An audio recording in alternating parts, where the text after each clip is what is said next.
समय नेटवर्क और आप देख रहे हैं समय मुंबई।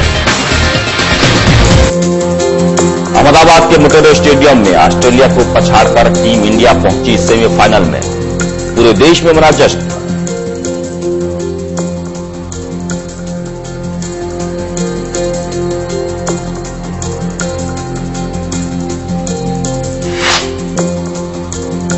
सेमीफाइनल में धोनी की धुरंधरों की होगी अफरीदी की सेना से जंग। 30 मार्च को मोहाली में महामुकाबला।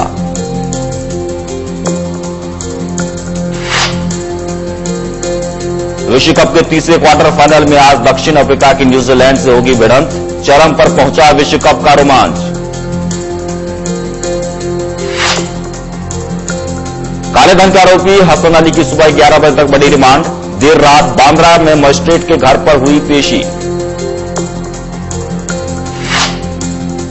और रंगपंचमी के मौके पर शिरडी में साईं भक्तों ने जमकर खेली होली। रंगों की बौछार में निकली बाबा की पालकी।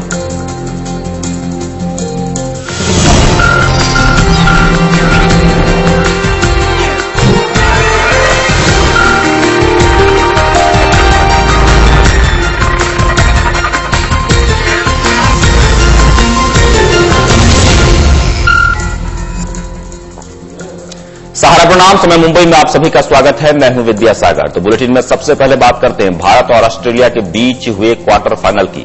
तो भारत ने विश्व कप में ऑस्ट्रेलिया की बादशाहत खत्म कर दी है। लगातार 3 विश्व कप जीतने वाली टीम को कल अहमदाबाद में खेले गए क्वार्टर फाइनल में टीम इंडिया ने चित कर दिया। रोमांचक रहे मुकाबले में भारत 5 विकेट से जीता। जिन टीमों की रैंकिंग फाइनल में उनके भिड़ने की उम्मीद जगाती है, उनके बीच हुआ 2011 विश्व कप का क्वार्टर फाइनल मुकाबला। पॉन्टिंग ने टॉस जीता और खुद टीम इंडिया की राह में सबसे बड़ी बाधा बन गए। अश्विन, युवी और जहीर की कसी हुई गेंदबाजी के सामने ऑस्ट्रेलियाई कप्तान के साथ ही आए, कुछ देर रुके और चले गए। लेकिन इस मैच से पहले तक आउट ऑफ फॉर्म रहे पॉन्टिंग ने शानदार शतकीय प्रहार किया। भारत के सामने 261 रन का लक्ष्य था। ली और टेट के खिलाफ वीरू और सचिन ने तेज शुरुआत की, लेकिन सहवाग कुछ खास कर पाते उससे पहले ही वॉटसन ने उन्हें चलता कर दिया। 45 के स्कोर पर सचिन वनडे में 18,000 रन बनाने वाले पहले बल्लेबाज बन गए, लेकिन अर्धशतक बनाने के बाद वो ज्यादा देर तक नहीं टिक पाए। हाफ सेंचुरी गौतम गंभीर ने भी लगाई, लेकिन फिर एक बेवकूफाना रनआउट के शिकार हुए। टीम इंडिया की उम्मीदें अब यूवी पर टिक गई थीं। कप्तान धोनी के आउट होने के बाद पगड़ा ऑस्ट्रेलिया का भारी लगने लगा था, लेकिन युवी और सुरेश रैना के बीच हुई 74 रन की नाबाद साझेदारी ने ऑस्ट्रेलिया को विश्व कप से बाहर कर दिया। अगर हम ना होते तो कोई और होता। अच्छी contributed really well for the team, अच्छी बात है, लेकिन बिना टीम एफर्ट के टीम नहीं जीतती। जहीर खान ने आके मिडिल ओवर्स में इतनी अच्छी बॉलिंग की, सचिन तेंदुलकर, गौतम गंभीर ने इतने अच्छे स्टार्ट्स दिए, तो अकेला मैं आके 250 रन नहीं बना सकता। I mean, it's a team sport. We all contributed. Yeah, my contribution has been a crucial stage, but it's a team contribution. UV के इस चौके के साथ भारत विश्व कप के सेमीफाइनल में पहुंच गया। युवराज 57 रन बनाकर और रैना 34 रन बनाकर नाबाद रहे। अब मुकाबला चिर प्रतिद्वंद्वी पाकिस्तान से है। कोशिश तो बहुत की कंगारों ने टीम इंडिया को मात देने की, यहां तक खून भी बहाया, लेकिन टीम इंडिया के हौसले बुलंद थे। पहले कंगारू पाकिस्तान से हारे और अब वर्ल्ड कप से टिकट कंगारुओं का कट गया। इस समय अहमदाबाद से कैमरामैन आर.के. यादव के साथ एहतराम अली। तो भारत सेमीफाइनल में पहुंच गया है और अब भारत की टक्कर चिर प्रतिद्वंदी पाकिस्तान से होगी। 2009 चैंपियंस ट्रॉफी के बाद ये दोनों टीमें पहली बार आमने सामने होंगी। तो आपको एक बार फिर से बता दें कि भारत सेमीफाइनल में पहुंच चुका है और 30 मार्च को मोहाली में भारत के सामने पाकिस्तान होगा।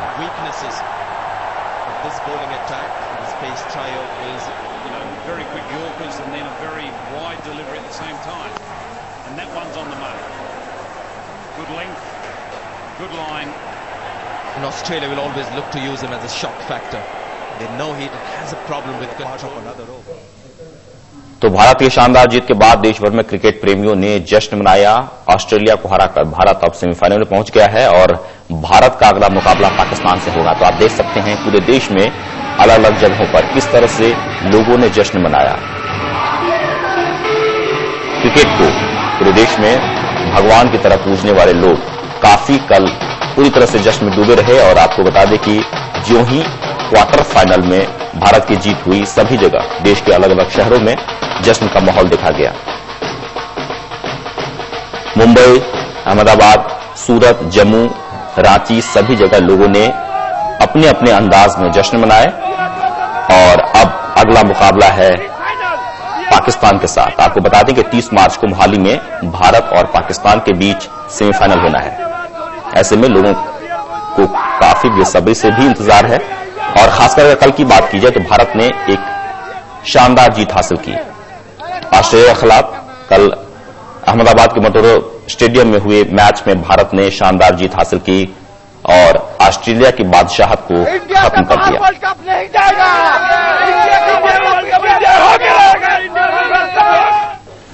तो टूर्नामेंट में शानदार फॉर्म में चल रहे युवराज सिंह ने एक बार फिर से कमाल का प्रदर्शन किया। पहले गेंद से अपनी उपयोगिता साबित की और फिर दबाव में जबरदस्त पारी खेलकर टीम को जीत की ओर ले गए।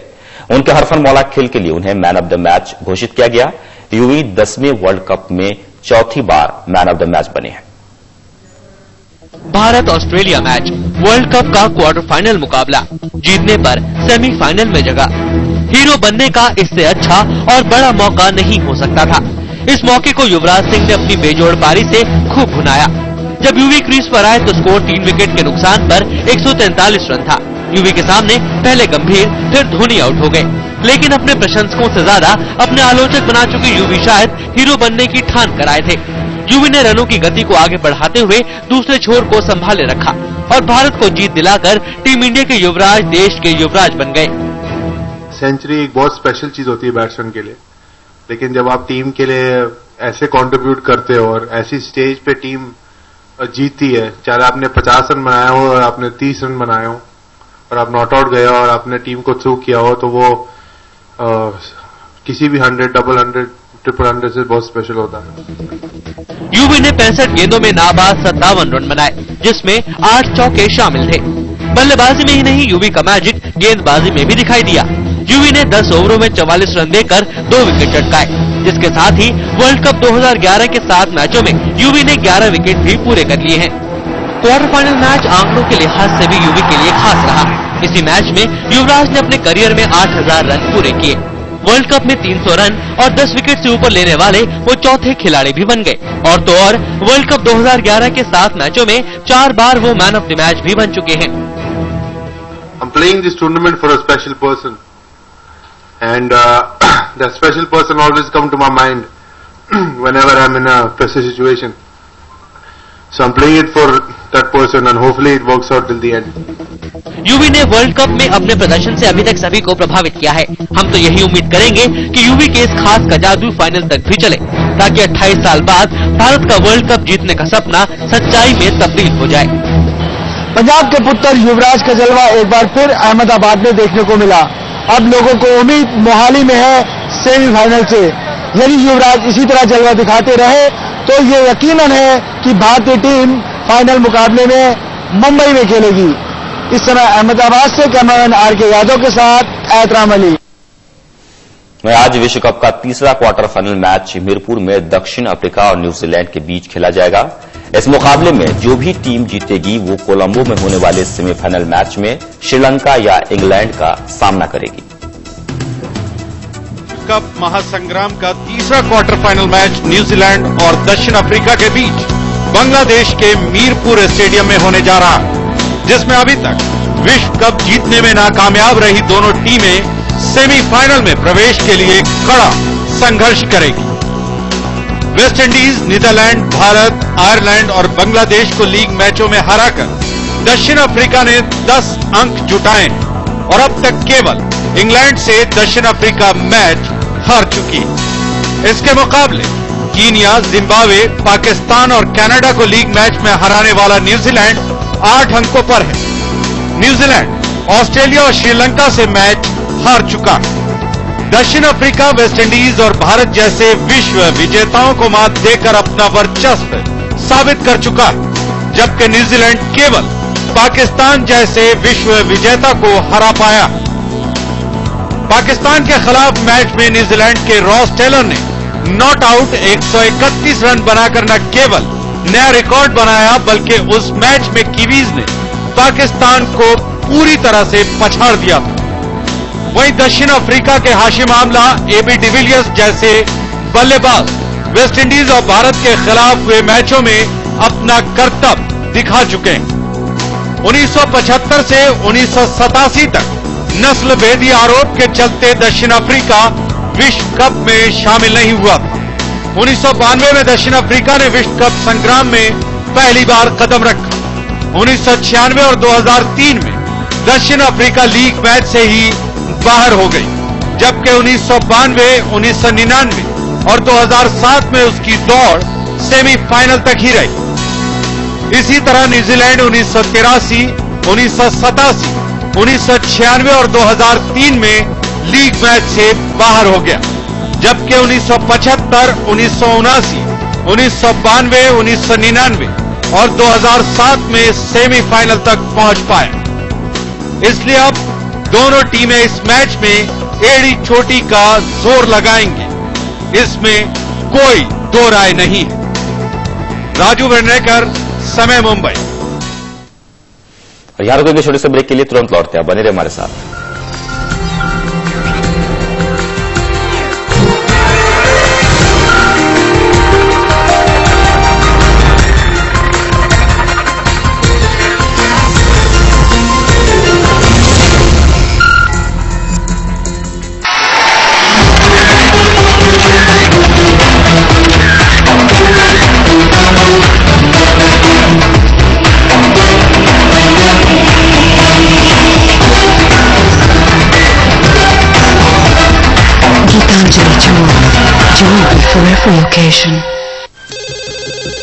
हमें अपनी मर्जी का काम करवाने के लिए किसी से कहने की जरूरत नहीं पड़ती। सामने आओ। नहीं तो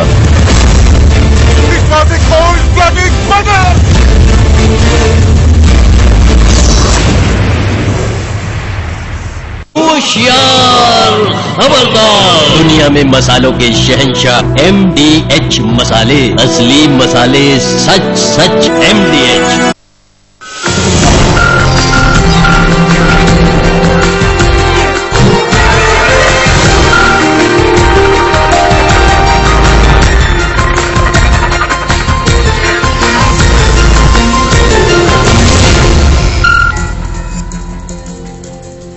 के बाद आपका स्वागत है। तो हवाला कारोबारी हसन अली की 11 घंटों के लिए ईडी रिमांड बढ़ा दी गई है। देर रात 11 बजे की अगर बात की जाए तो उनको बांद्रा कोर्ट मजिस्ट्रेट के घर पर उनकी पेशी हुई और उसके बाद आज उन्हें आपको बता दें एक बार फिर से कि आज 11 बजे मुंबई के सेशन कोर्ट में पेश किया जाएगा। और सबसे जो अहम बात है आपको एक बार फिर से बता दें कि हसन अली हवाला मामले में फंसे हुए हैं। हम ये भी खबर देखेंगे, लेकिन इससे पहले हम बात कर लेते हैं। सबसे पहले आपको बता दें कि आज भगवती अस्पताल के चतुर्थ वर्ग के कर्मचारी लगभग 3000 से ज्यादा कर्मचारी आज हड़ताल पर जा रहे हैं और इसी के सिलसिले में आज वो अपने मांग कर रहे हैं कि उनके जो बुनियादी सुविधा है वो उन्हें मिले। तो एक बार आपको फिर से बता दें कि हम एक बार फिर से बात कर लेते हैं हसन अली, हवाला कारोबारी हसन अली की 11 घंटों के लिए ईडी रिमांड बढ़ा दी गई है और आज उन्हें सेशन कोर्ट में पेश किया जाएगा। देश के सबसे बड़े टैक्स चोरी के मामले में ईडी के कस्टडी में रखे गए हसन अली की कस्टडी की मियाद अगले 11 घंटों के लिए बढ़ा दी गई है।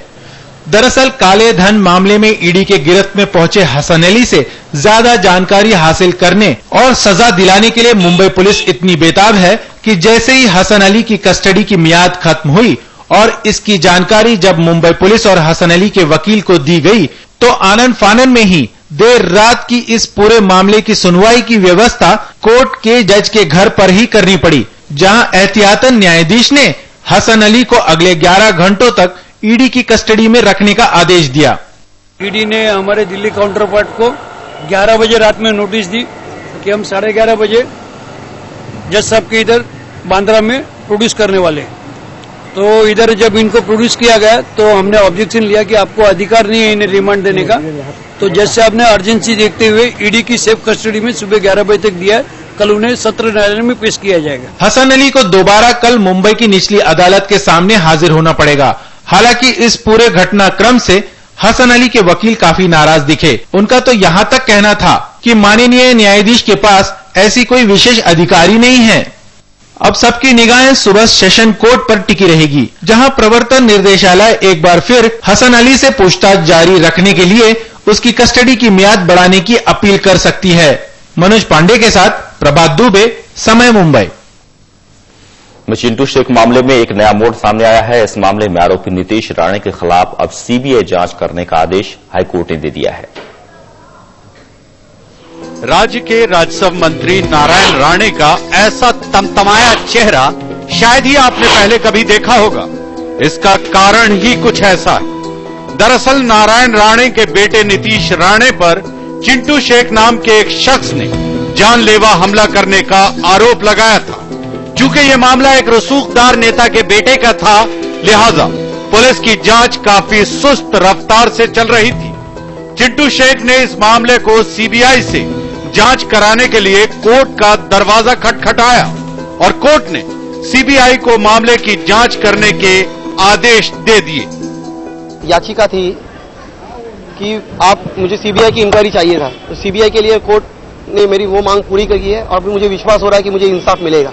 जो इतने दिन क्लीन चिट का ड्रामा चल रहा था, गुनाह करने के बाद भी कानून का शिकंजा उसके ऊपर नहीं कुछ हो पा रहा था, पॉलिटिकली प्रेशर आ रहा था, तो वो हिसाब से आज बॉम्बे हाईकोर्ट ने मेरे साइड से फैसला दिया है कि सीबीआई के पास इंक्वायरी सौंपी जाए। चिंटू शेख नीतीश राणे की संस्था स्वाभिमान संगठन का कार्यकर्ता है, जो काफी अरसे से इस संस्था से जुड़ा रहा। चिंटू शेख के मुताबिक सितंबर 2010 में जब वो नीतीश राणे से मिलने संस्था के दफ्तर गया तो वहां नीतीश राणे से किसी बात पर विवाद हो गया और नीतीश ने उसके ऊपर अपने निजी पिस्टल से गोली चला दी। गोली चिंटू के गाल को रगड़ती हुई निकल गई। घटना के बाद चिंटू शेख ने इसकी सूचना पुलिस को दी, जहां काफी देर तक तो मामला भी दर्ज नहीं हुआ। बाद में रिपोर्ट लिखी गई तो कार्रवाई नहीं की गई। हालांकि नीतीश इस घटना से इनकार करते हैं। बहरहाल अब इसकी हकीकत से सीबीआई पर्दा उठाएगी। रजनी दुबे के साथ कल्पेश मामुनकर, समय मुंबई। आदर्श सोसाइटी घोटाले मामले में सेना की जांच पूरी हो गई है। 2 पूर्व आर्मी अधिकारियों की एनओसी देने की भूमिका की जांच की जा रही थी। सेना ने अपनी जांच रिपोर्ट रक्षा मंत्रालय को सौंप दी है। साथ ही आदर्श मसले की तर्ज पर शहर की दूसरी सोसाइटीज के लाइसेंस की भी जांच होगी। इस आदर्श सोसाइटी का नाम यकीनन ये सोचकर तो नहीं रखा गया होगा कि ये भ्रष्टाचार का आदर्श बन जाएगी। मंत्री और बाबुओं के बाद अब सेना ने भी इस घोटाले में शामिल सेना के अधिकारियों की भूमिका की जांच खत्म कर ली है। इस मामले में general Deepak Kapoor, general NC Vij और जनरल हुड्डा समेत सेना के 10 वरिष्ठ अफसरों पर नियमों को अनदेखा कर एनओसी देने का आरोप है। आर्मी कोर्ट ने भी इन लोगों की सीबीआई जांच कराने की मंशा जाहिर की है।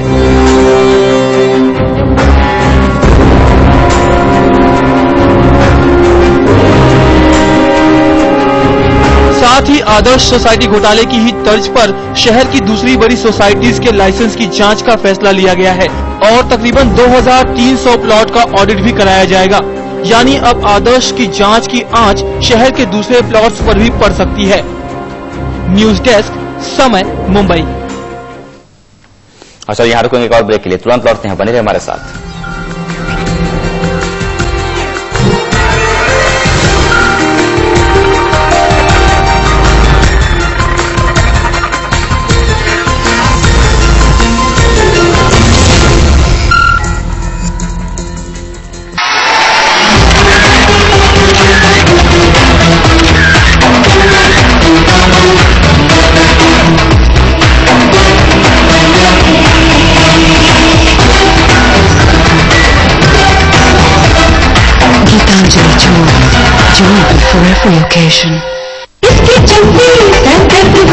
न रहेगी टेंशन, न गिरेंगे बाल, ये है जगत तेल का कमाल।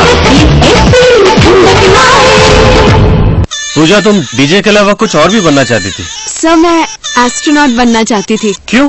सर, बचपन से मेरी ख्वाहिश थी कि मैं चांद पर चढ़ूं। और रितेश, तुम क्या बनना चाहते हो? सर, वैसे तो मेरा सपना था कि मैं मुकेश अंबानी बनूं, लेकिन अब सोच रहा हूँ चांद बनने में ज्यादा फायदा है।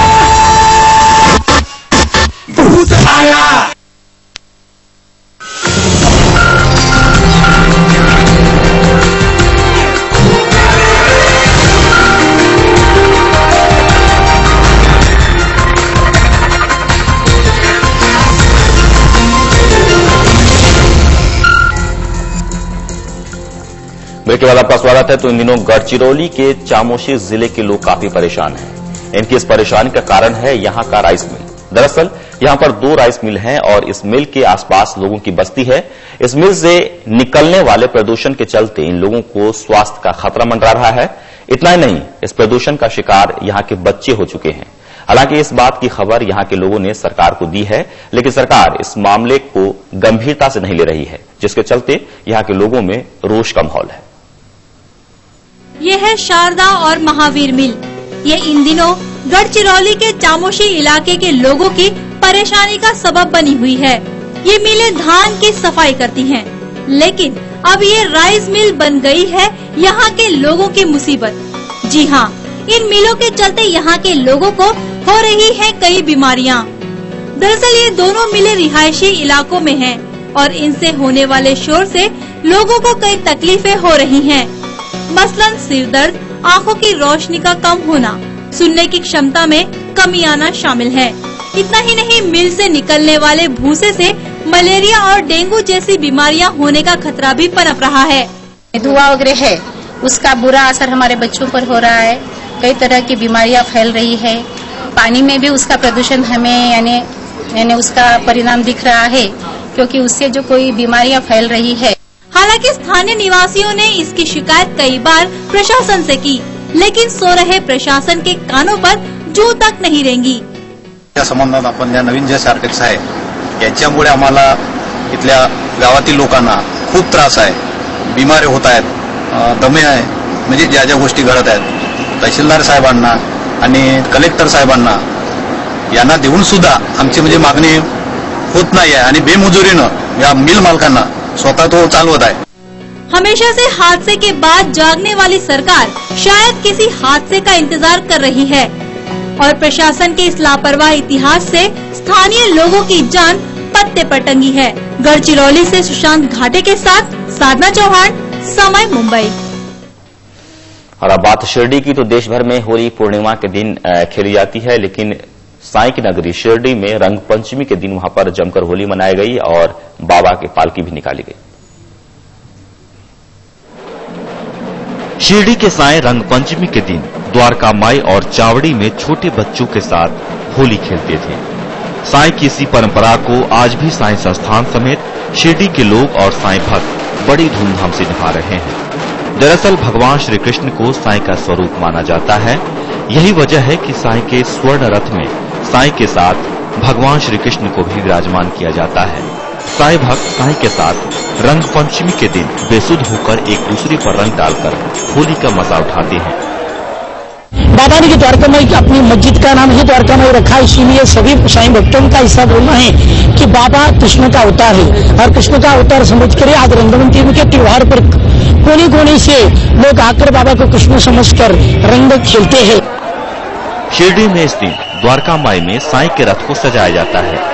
दोपहर को साई के इस रथ की शिरडी गांव से शोभा यात्रा निकलती है। एक दूसरे पर रंग की बौछार करते हुए साई भक्त इस दिन होली का लुत्फ उठाते हैं और जोर जोर से आवाज लगाते हैं कि बुरा न मानो, होली है। हम पानीपत से आए हैं बाबा के यहाँ पे होली खेलने। आज रंग पंचमी है, हम सब मिलके होली यहाँ पे खेल रहे हैं। हमें खूब मजा आ रहा है यहाँ पे, हम मिलके एंजॉय कर रहे हैं।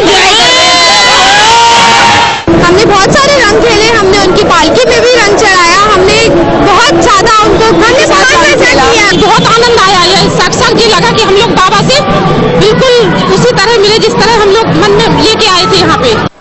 रंग पंचमी के दिन पूरा शिरडी रंगों में डूब जाता है। हजारों साई भक्त इस दिन साई की भक्ति के रंग में इस कदर रंग जाते हैं कि होली के रंग के साथ भक्ति का ये रंग भी लोगों को खूब पसंद आता है। सुनील दवंगे, समय मुंबई। और इसी के साथ इस बुलेटिन में इतना ही। आप देखते रहे समय मुंबई पर खबरों का सिलसिला लगातार जारी रहेगा। दीजिए इजाजत। सहारा प्रणाम।